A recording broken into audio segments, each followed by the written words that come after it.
August 25, 1944, Cherbourg Harbour, Normandy, France. The wrench slipped from Sergeant William Henderson's grease-stained hands as he stared at the endless convoy forming before him.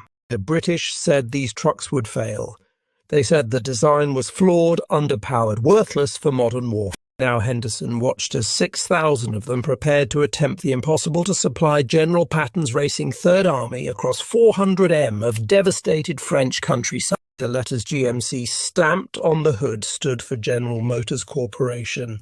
But to the 75% African-American drivers climbing into those cabs exhausted before their journey even began, those letters meant something else entirely. They meant survival. They meant the difference between victory and defeat. They meant the lifeline that would keep Allied armies pushing toward Germany. What none of them knew that August morning was that this truck, deemed inadequate by British military experts just 4 years earlier, would prove more valuable than tanks, more crucial than fighters, more essential than any weapon system in the European theatre. The humble 2 and 1 ton GMC CCKW, the Jimmy, the Deuce and half, was about to write itself into history as the backbone of the most desperate supply operation the world had ever seen. The story begins not in the chaos of war, but in the quiet design rooms of General Motors in 1939. The United States Army Ordnance Corps had issued specifications for a new medium tactical truck. They needed a 2 1/2 ton load-rated vehicle with 6-wheel drive capability, able to operate off-road in any weather condition. The requirement seemed straightforward. The solution would prove anything but. General Motors Truck and Coach Division, operating from their Pontiac, Michigan facility, approached the problem with modified commercial truck components. They took their existing Axe series truck design and made critical modifications. A second rear axle for improved traction and load distribution. All-wheel drive for off-road capability. Strengthened frame rails to handle military. The result was designated ACKW X353, the predecessor to what would become the CCKW. The initial design utilized a GMC 248 cubic inline 6-cylinder engine producing just 77 horse. The trucks weighed 9,856 lb empty and measured 264 in long, 94. 5 in wide and 118 in tall. By commercial standards, they were adequate. By military standards, they were questionable. France placed an order for 1,000 of these experimental 6x6 trucks in late 1939. Production began at Yellow Truck and Coach Manufacturing Company's facilities. The trucks featured closed steel cabs, fixed bedsides, troop seats, and conventional styling that would not have looked out of place on civilian construction sites. They were, in essence, commercial trucks in military clothing. Then came the catastrophe that changed. German panzer divisions smashed through the Ardennes forest in May 1940, bypassing the Maginot Line and driving deep into France. The French army, despite having some of the most advanced tanks and fortifications in Europe, collapsed under the speed and coordination of German combined arms warfare. The British Expeditionary Force retreated to Dunkirk. France fell in 6 weeks. 2,000 of the ACKWX trucks had already been delivered to France. They were captured by German forces and would ironically serve the Wehrmacht on the Eastern Front, where German soldiers grudgingly admitted their reliability. The remaining order, along with additional units still being built, was diverted to Great Britain under emergency wartime contracts. The British Army took delivery of the ACKWX trucks in summer 1940 and immediately subjected them to rigorous testing. British military evaluators were not impressed. Their reports preserved in military archives were damning. The wheelbase was too long for European roads and trails. The trucks were difficult to maneuver in tight spaces. The 77 horsepower engine was underpowered for the vehicle's weight, especially when fully loaded. Acceleration was poor. Hill climbing ability was marginal. The trucks struggled in mud and soft terrain despite their 6-wheel drive. British Army officials concluded the ACKWX was unsuitable for modern mechanized. They deemed the design fundamentally flawed. Rather than commit these trucks to combat use where British lives might depend on them, the War Office made a decision. They diverted approximately 1,000 units to the Soviet Union under Lend-Lease agreements in 1941. A total of 2,466 ACKWX trucks were built across all recipients. The British rejection appeared to validate concerns that American truck manufacturers accustomed to wide highways and gentle terrain could not produce vehicles suitable for European warfare. General Motors engineers, stung by this assessment, went back to their drawing boards. The lessons from the ACKWX experience were clear. More power was needed, the chassis required the wheelbase needed options for different missions, but the fundamental concept, a 6x6 medium tactical truck built from commercial components for rapid mass production, remains. American engineers understood something their British colleagues had overlooked. This was not about building the perfect truck. This was about building adequate trucks in numbers that would overwhelm any enemy through sheer industrial capacity. In 1941, General Motors introduced the redesigned version designated CCKW. The nomenclature came from GMC's internal coding system. C for designed in 1941, second C for conventional cab design, K for all-wheel drive, W for dual tandem rear axles. The improvements over the ACKWX were substantial but not revolutionary. The new GMC 270 cubic inch inline six-cylinder engine replaced the 248, producing 104 horsepower at 2,750 revolutions per minute. A 27 horsepower increase might not sound dramatic, but it transformed the truck's performance. The engine delivered 216 FTLBs of torque at 1,400 revolutions per minute, providing the low-end power needed for heavy loads and steep grades. Engineers designed two wheelbase options. The CCKW 352 with 145 wheelbase served as a short wheelbase variant for artillery prime mover duties. The CCKW 353 with 164 in wheelbase became the standard cargo configuration. This flexibility allowed the same basic truck to fill multiple roles across different combat units. The frame was a conventional ladder design with riveted crossmembers simple to manufacture and 3 beam axles, all driven, provided the 6x6 capability. The front axle mounted on leaf springs. The rear tandem used leaf springs with locating arms to control axle movement. Brakes were hydraulic with vacuum assist, a significant improvement over older mechanical systems. Tyres were 750/20, providing reasonable ground clearance and load capacity. Initial production models retained the closed metal cab from the ACKWX design. But as war production accelerated and steel became a ration strategic material, GMC engineers made a critical decision. Beginning in July 1943, new CCKW trucks received open cabs with canvas tops and removable doors. This change saved approximately 150 lb of steel per vehicle. Multiply that by hundreds of thousands of trucks, and the steel savings became enough to build dozens of destroyers or hundreds of tanks. The cargo bed went through evolution driven by material constraints. Early trucks had all steel beds which proved heavy. Wooden beds replaced them but warped and cracked under military loads. A composite design with steel framing and wooden floor slats still proved inadequate. The final design returned to simplified all-steel construction that reduced material waste while maintaining durability. What emerged was a truck that prioritized simplicity, reliability, and ease of mass production over performance. The CCKW would never win races. It would never impress engineers with sophisticated technology, but it could be built in enormous numbers by semi-skilled workers using available materials, and it could be repaired in field conditions by mechanics with basic tools and limited training. General Motors placed the primary production contract with their yellow truck and coach facility in Pontiac, Michigan. As orders multiplied, Chevrolet's Street Louis, Missouri plant joined production.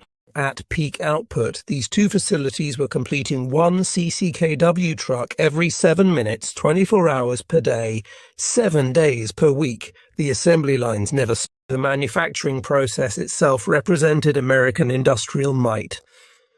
Raw materials entered one end of the Pontiac plant and finished trucks rolled out the other. Sheet metal was stamped into body frames, were welded and riveted. Engines were assembled from hundreds of precision components. Transmissions, axles, and suspension systems were built in separate facilities and shipped to final assembly. The entire operation employed tens of thousands of workers, many of them women. who had entered the workforce to replace men serving in combat. Production numbers tell the story of American industrial mobilization. From 1941 through 1945, General Motors manufactured approximately 562,750 CCKW trucks across all variants. This figure includes specialized versions but represents standard production models. Excluding Kubota engine variants and non-all-wheel drive models, standard CCKW production totaled approximately 518,000 to 519,000 units. To put this in perspective, Germany produced approximately 100,000 total trucks of all types during the same period. The Soviet Union, despite massive American Lend-Lease aid, manufactured fewer than 200,000 trucks. Great Britain's entire wartime truck production was dwarfed by this single American model. The CCKW alone nearly equaled the combined truck production of all Axis powers. The CCKW spawned dozens of specialized variants. Dump trucks for engineer units, tankers for fuel and water transport, mobile workshops equipped with lathes and welding equipment, communications vans, housing, radio equipment, ambulances with medical supplies, and stretcher racks, wrecker trucks, with cranes for recovering disabled vehicles, anti-aircraft platforms mounting quadruple 50 caliber machine guns. Each variant used the same basic chassis, engine and drivetrain, simplifying maintenance and spare parts logistics. But numbers mean nothing without application, and in June 1944, the CCKW faced its greatest. The test would not come from German anti-tank guns or Luftwaffe bombers. It would come from simple physics, from the tyranny of distance and the mathematics of supply. June 6, 1944. Over 150,000 Allied soldiers landed on 5 Normandy beaches. The largest amphibious invasion in history achieved tactical surprise and established a lodgment on Hitler's Atlantic Wall. But lodgment is not victory. By mid-July, more than 1 million Allied troops were crammed into a pocket approximately 50 mi wide and 20 m deep. They were going nowhere. The Germans had turned Normandy into a defensive nightmare. Ancient hedge, thick walls of earth and vegetation dating back centuries divided the landscape into thousands of small fields. Each hedgerow was a ready-made defensive position. Each field became a separate battle. American infantry and armour bled through this bocage country at horrific cost, gaining yards instead of miles. Then came Operation Cobra. On July 25, 1944, American forces launched a massive breakout attempt supported by saturation bombing. Within days, German defensive lines cracked.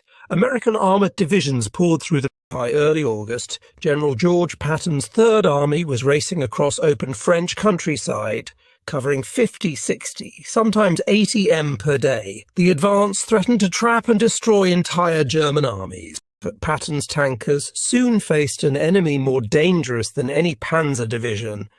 They were running out of fuel. Each Sherman tank consumed approximately 150 gall of gasoline per 100 m of travel.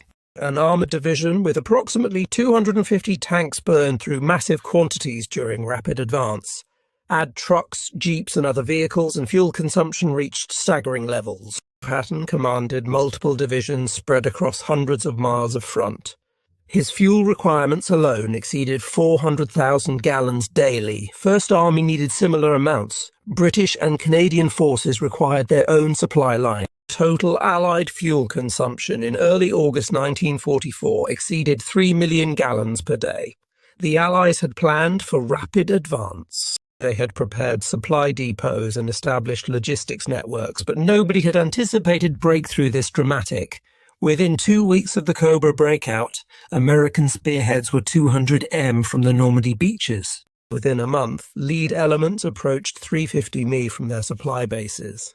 Every gallon of fuel, every shell, every can of rations had to travel that distance over war-damaged roads through a French transportation network that Allied bombing had systematically destroyed in the months. The destruction of French railroads had been deliberate. To prevent German reinforcements from reaching the invasion beaches, Allied air forces had spent April, May and June 1944 systematically bombing every railroad yard, bridge and marshalling centre within 200 m of Normandy. The campaign succeeded brilliantly. German panzer divisions took weeks to reach the front instead of days, but those same bombed railroads could not now supply Allied armies racing toward Germany. The Mulberry harbours, those incredible artificial ports towed across the English Channel, had sustained the invasion force through June and July, but a massive storm in mid-June had destroyed the American Mulberry. The British Mulberry at Aramanes remained operational, but could not handle the tonnage requirements of two entire army groups.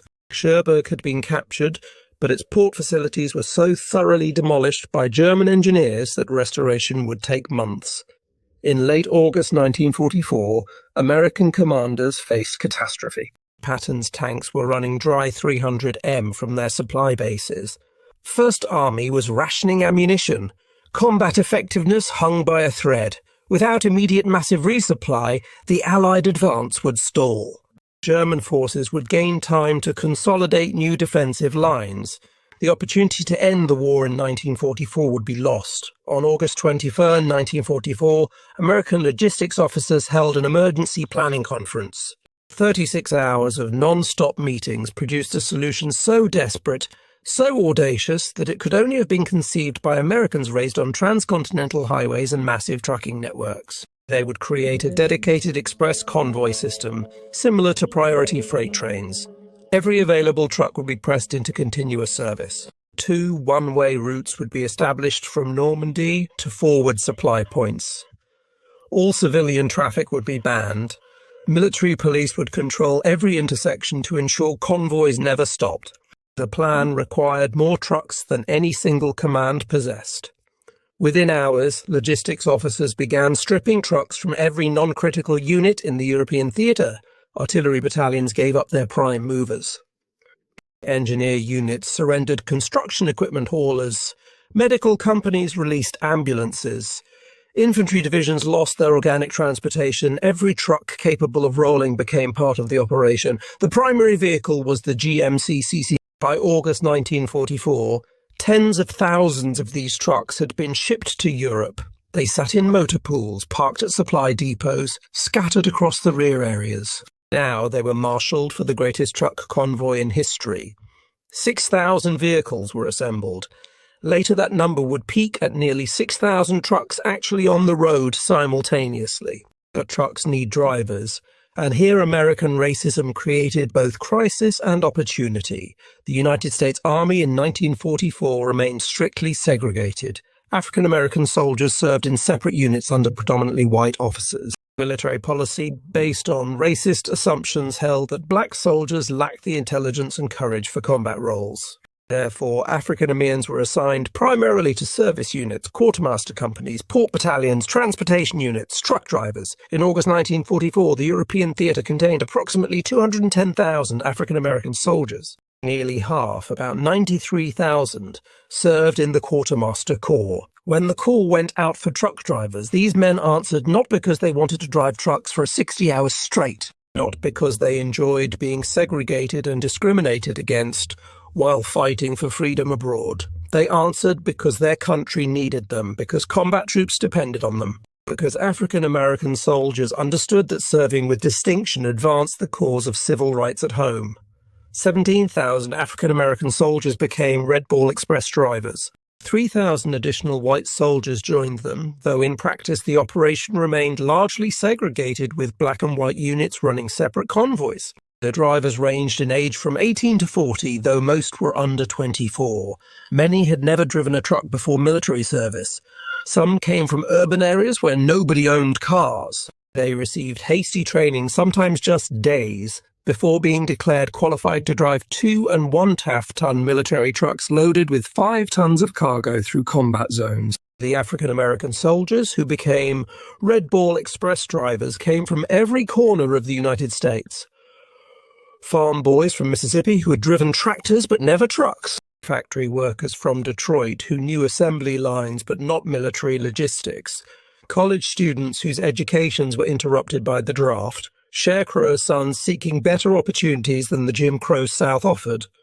Men who had faced discrimination their entire lives now found themselves entrusted with the most critical supply mission of the war. The Red Bull Express began operation on August 25, 1944. The name came from railroad terminology dating to the late 1800s. Railroad companies marked priority express freight cars with red bulls signaling all other traffic to yield right-of-way. Now red bulls appeared on signs marking dedicated truck routes across France. Red bulls were painted on truck hoods identifying convoy vehicles. Red Bull Express. The system was brilliantly simple. 2 parallel one-way routes connected Normandy ports to forward supply depots.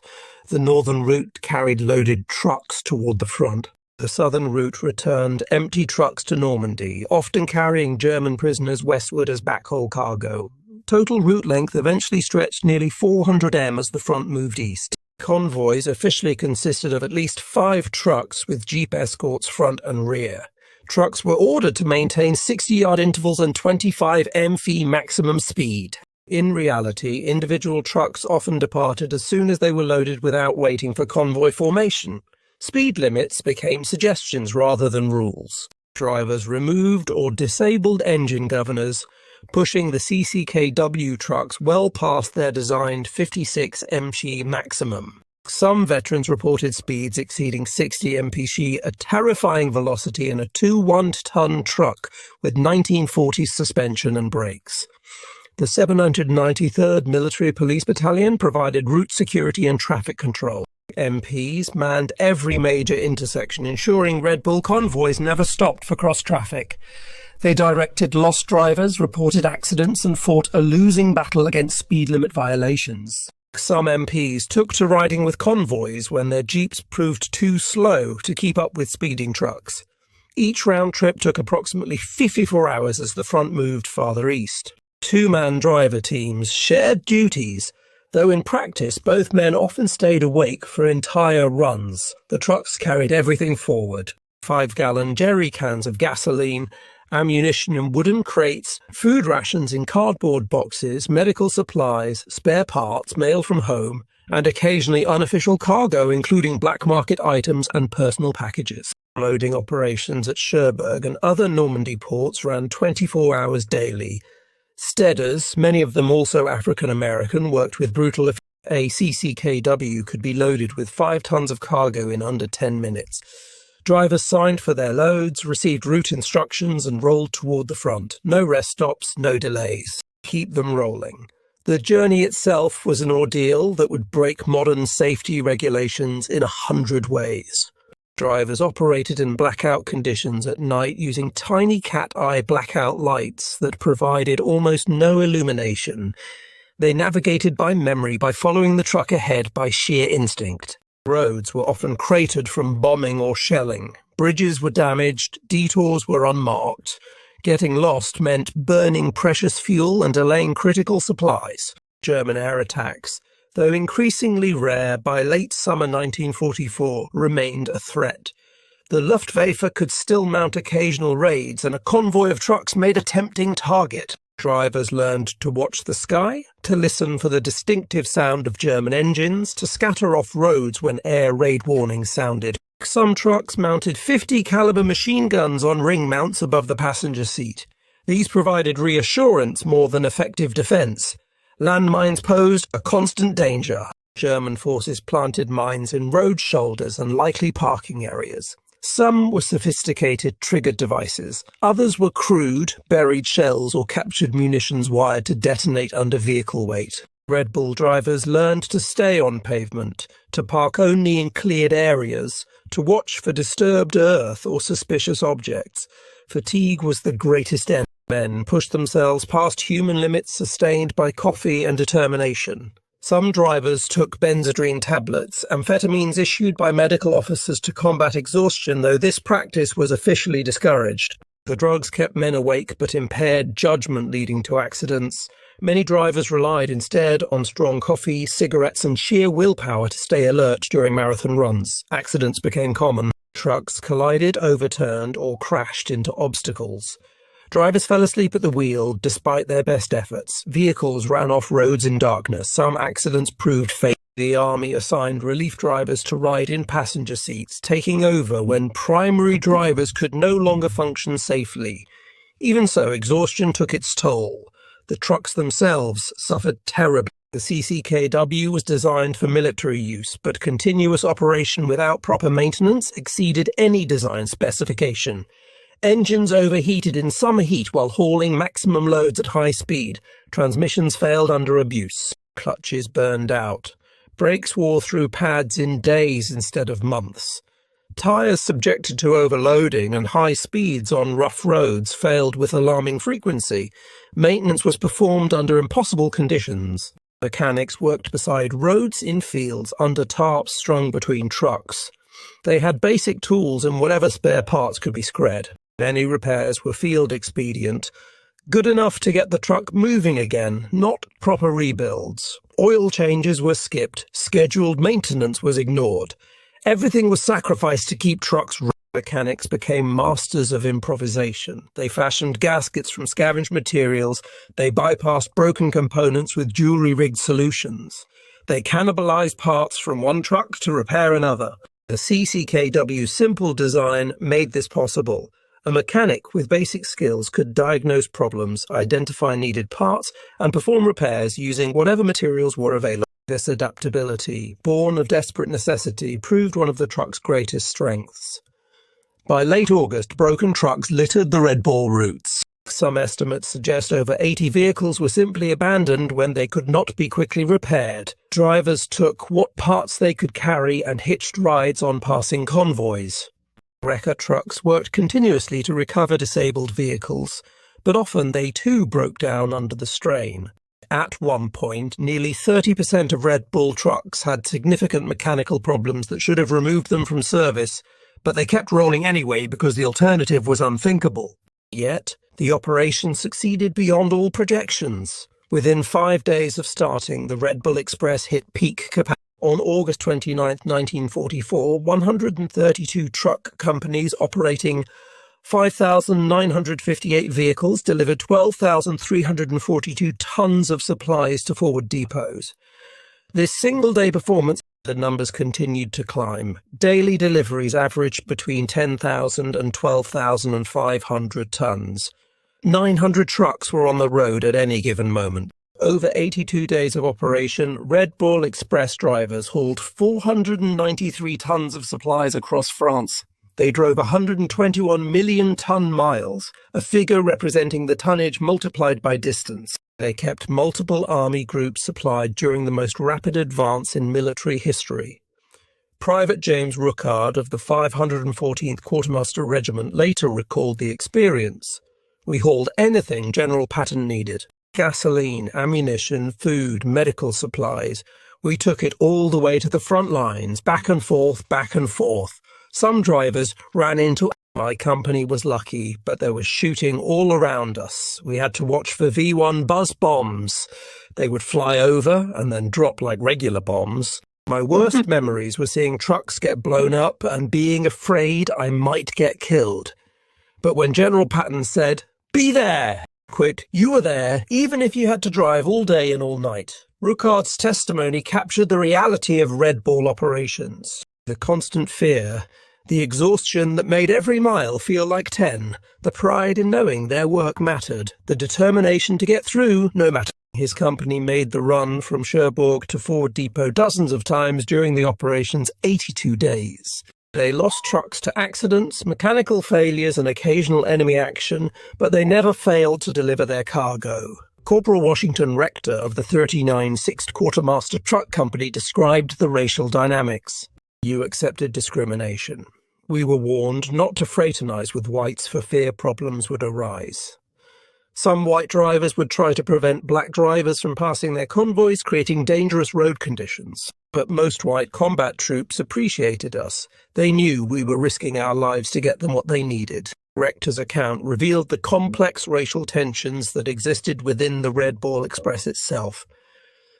Black and white units often operated separately. When they did interact, discrimination sometimes manifested in petty ways. White MPs might stop black drivers more frequently. White mess facilities might serve black drivers last. White drivers might refuse to help black drivers with mechanical yet on the roads when German shells fell. Or when a truck broke down, far from help, race often mattered less than survival. Black and white drivers sometimes helped each other despite official segregation policies. The trucks themselves became legendary among drivers. The CCKW could take incredible abuse. You could overload them, overspeed them, skip maintenance, and they kept running. Sure, they broke down a lot. The transmissions were weak. The brakes wore out fast. But you could fix them with basic tools. That's what mattered. A complicated truck that needed a factory to repair would have been useless. The Jimmy was simple. Simple meant it worked. Drivers developed deep familiarity with their trucks. They learned the sound of every component, recognizing when something was about to fail. They knew how hard they could push before risking catastrophic breakdown. They understood which problems could be ignored temporarily and which required immediate attention. This intimate knowledge came from spending days and nights behind the wheel, from performing their own repairs, from pushing the vehicles to their absolute limits and beyond. By September 1944, the Red Bull Express was delivering supplies to depots 350 mi from Normandy. The logistics became increasingly complex. Longer distances meant lower daily tonnage per truck. More trucks broke down from extended operation. Driver fatigue became critical. The French railroad system, which Allied engineers worked frantically to repair, remained largely inoperative. New ports, especially Antwerp in Belgium, were still in German hands or too damaged to use. The strain showed in every aspect of the operation. Accident rates climbed. Some convoys were ambushed by bypassed German units still fighting in isolated pockets. Theft became a problem as valuable cargo disappeared from trucks parked at rest stops. Gasoline, cigarettes and food rations found their way onto black markets in liberated French cities. Some stolen goods appeared on black markets in Paris and other cities. Drivers and cargo handlers faced accusations, often unfounded, contributing to racial tensions. Military police investigated numerous incidents, but rarely recovered stolen materials.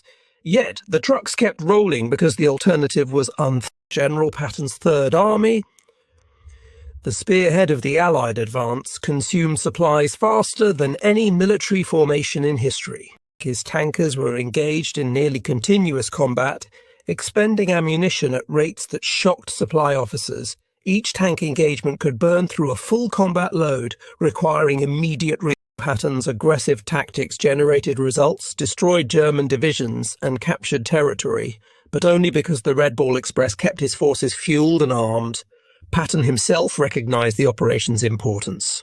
Though famous for bold armoured tactics, he understood that logistics enabled everything. His tanks were worthless without fuel, his artillery silent without shells, his infantry ineffective without food and ammunition. The Red Bull Express made his rapid advance possible.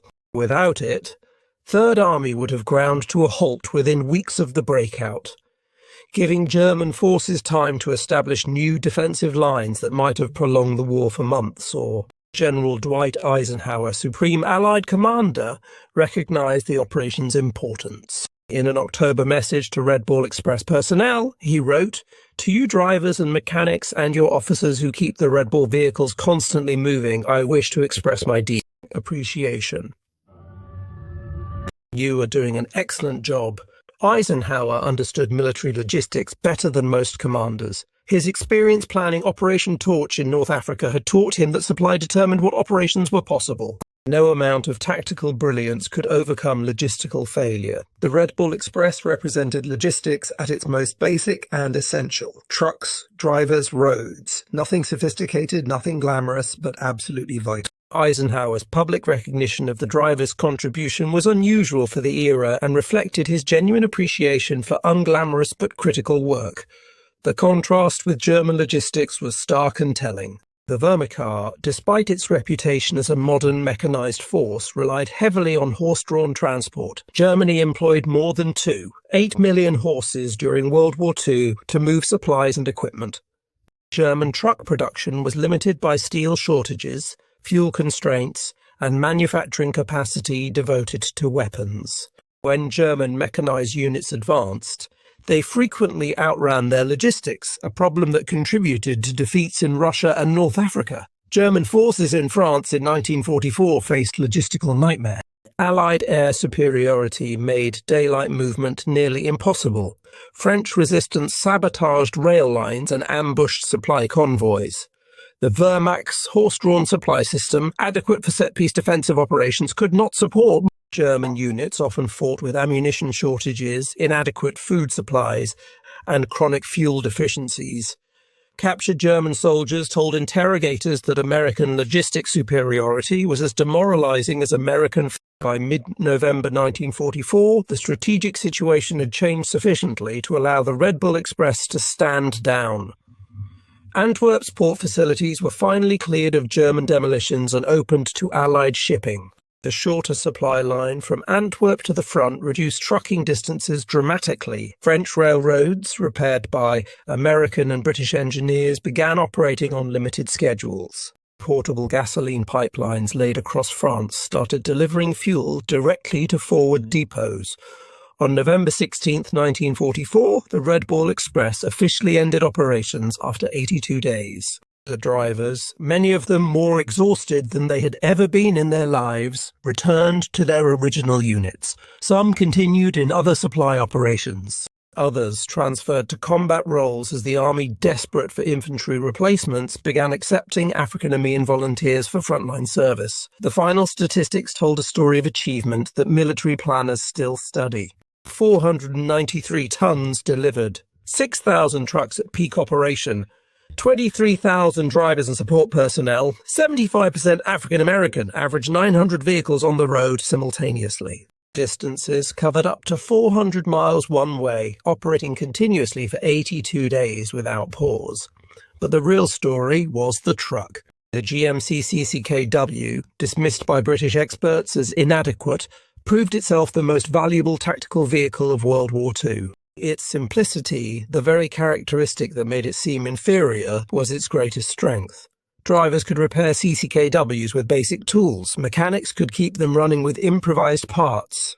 The trucks could be abused, overloaded, and neglected, yet they continued functioning. The CCKW's reliability under abuse became legendary. Stories circulated of trucks running with cracked engine blocks held together by wire and determination. Of transmissions that should have failed continuing to shift gears through sheer mechanical stubbornness. Of trucks that rolled into depots with flat tires, overheated engines and failing brakes, delivered their cargo, received hasty repairs and rolled out again hours later. The truck's simple, robust design meant that even severely damaged vehicles could often limp to their destination. General Patton stated flatly that the 2 1/2 ton he understood what many civilians did not.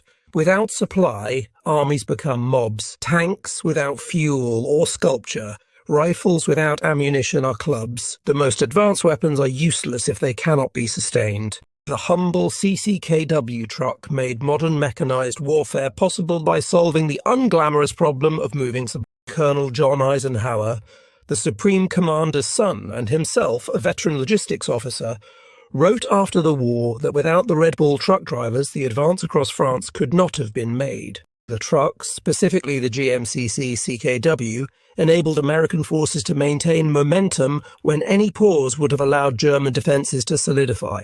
The war might have extended into 1946 without this logistic success. In December 1944, the concept faced its final test.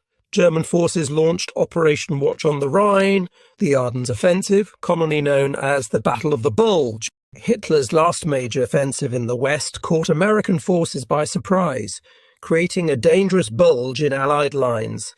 The situation required massive, rapid reinforcement and resupply. The Red Bull Express was officially over, but the trucks were not, and neither were the drivers. Reformed under different names, including the Little Red Bull, the White Bull Express, and other designations, convoy operations resumed. The same GMC CCKWs that had supplied Patton's advance now rushed reinforcements to contain the German breakthrough. The same African-American drivers who had proven themselves in summer returned to the roads in winter conditions that made August's problems seem trivial.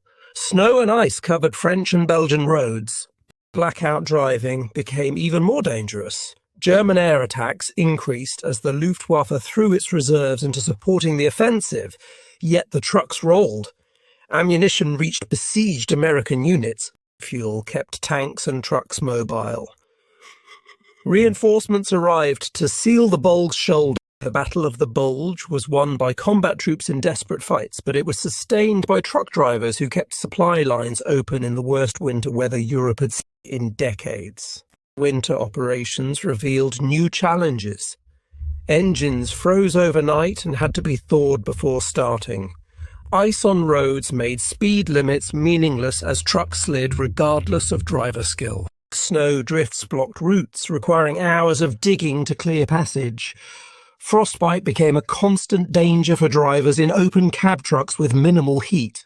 Yet the supply convoys continued, proving that the logistics system developed during the Red Bull Express could adapt to any conditions. After Germany's surrender in May 1945, the CCKW continued. Trucks that had crossed France in 1944 now occupied Germany. They hauled displaced persons to refugee camps. They distributed food to starving civilian populations. They transported occupation troops across the defeated. Some were shipped to the Pacific Theater, where they served in the Philippines and Okinawa campaigns. Production continued until 1945. By war's end, General Motors had built more CCKW trucks than Germany built vehicles of all types combined. The total production, approximately 562,750 units, exceeded the entire pre-war truck inventory of most nations. These trucks served not just America, but supplied to Allied forces worldwide through Lend-Lease. British, French, Soviet and Canadian armies all operated GMC CCKWs. The truck's simplicity translated to remarkable long. CCKWs remained in active American military service through the 1960s. The design was succeeded by the M35 series trucks in the 1950s, but older CCKWs continued in National Guard and reserve units for years after. Many were sold as surplus to foreign militaries, where they served into the 1970s and 80s. Some remain operational today in the hands of collectors and museums. The Red Bull Express drivers, particularly the African-American majority, received recognition slowly and incompletely. The operation was publicized during the war, featured in newsreels and magazine, but the racial dimension was often downplayed or ignored in media intended for segregated American audiences. The 1952 film Red Bull Express, while acknowledging African-American participation, was modified at Department of Defense insistence to show racial integration that did not exist in 1944. Many Red Bull veterans returned to an America still deeply segregated. Men who had risked their lives supplying the fight against fascism faced discrimination in housing, employment, and civil rights. Some used GI Bill benefits to obtain education and home loans, though even these benefits were often harder to access for African Americans. Banks refused loans, universities imposed quotas. Employers passed over qualified black veterans for white applicants. Others found their military service dismissed or forgotten.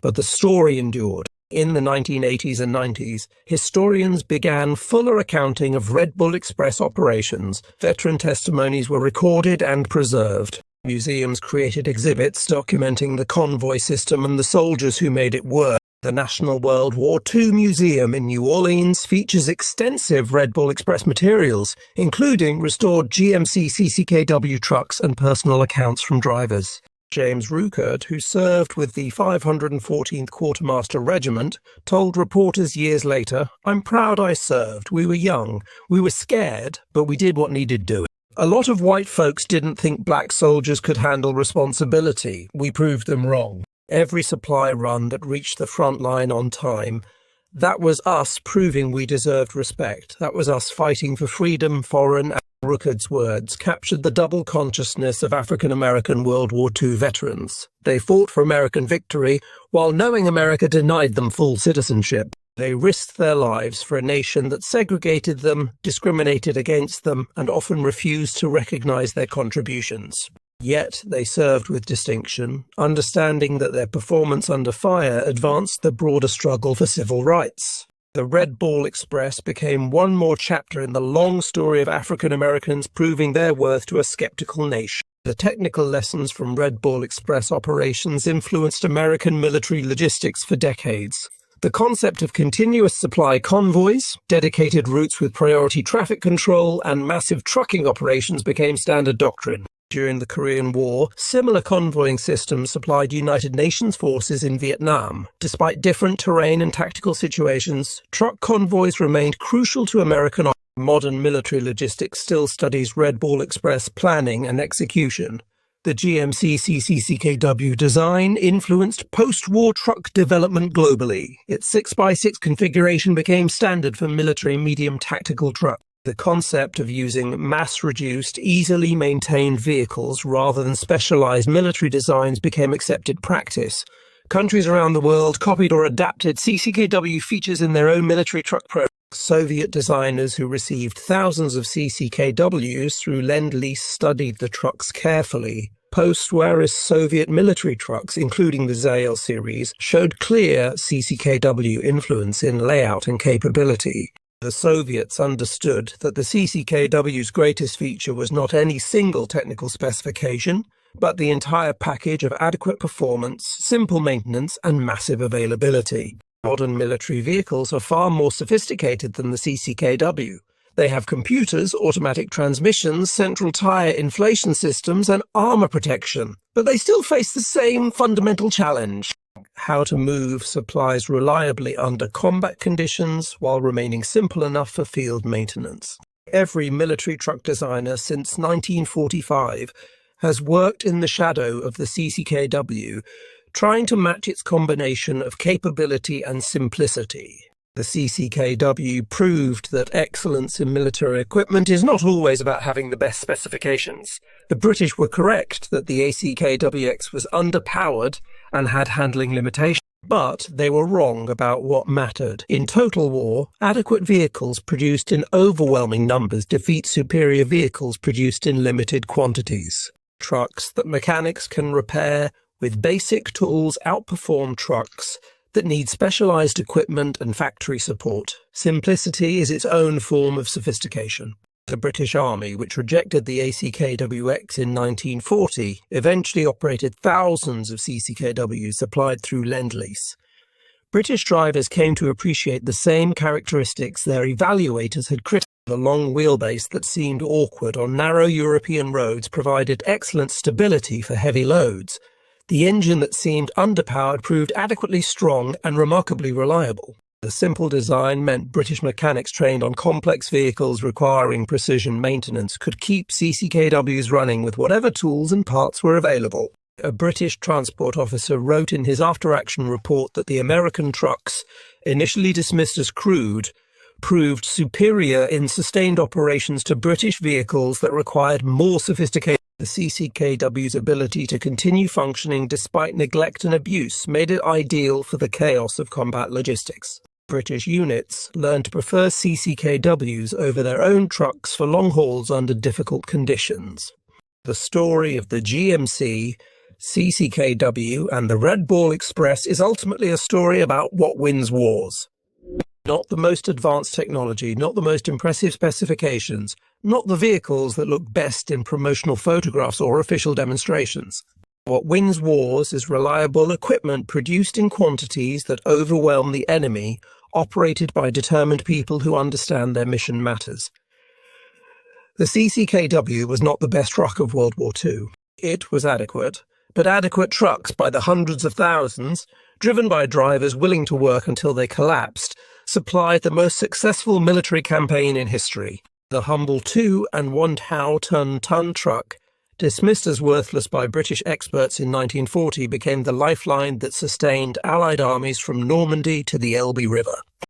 And the drivers, 75% of them African-American soldiers fighting for a country that still denied them basic civil rights, proved that excellence knows no racial boundary. They kept the trucks rolling when any pause meant American soldiers might run out of ammunition or fuel. They drove through exhaustion, through fear, through discrimination, because the mission mattered more than personal comfort or recognition. These men returned home to a nation that had not yet fully recognized their humanity. Many faced the same discrimination they had known before the war. But they had proven something important. They had demonstrated that African-American soldiers could handle complex critical missions under the most demanding conditions. They had shown that segregation was a lie.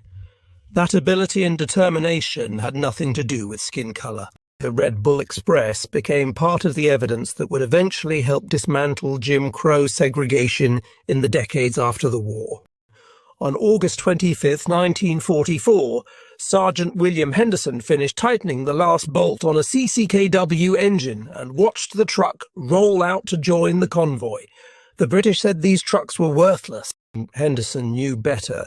He knew that in the next 82 days, these supposedly inadequate vehicles would write themselves into history. Not through dramatic combat action or technological superiority, but through simple, stubborn, unglamorous work. Hauling supplies, keeping armies moving, winning the war. The GMC CCKW, the Jimmy, the Deuce and a half, the truck.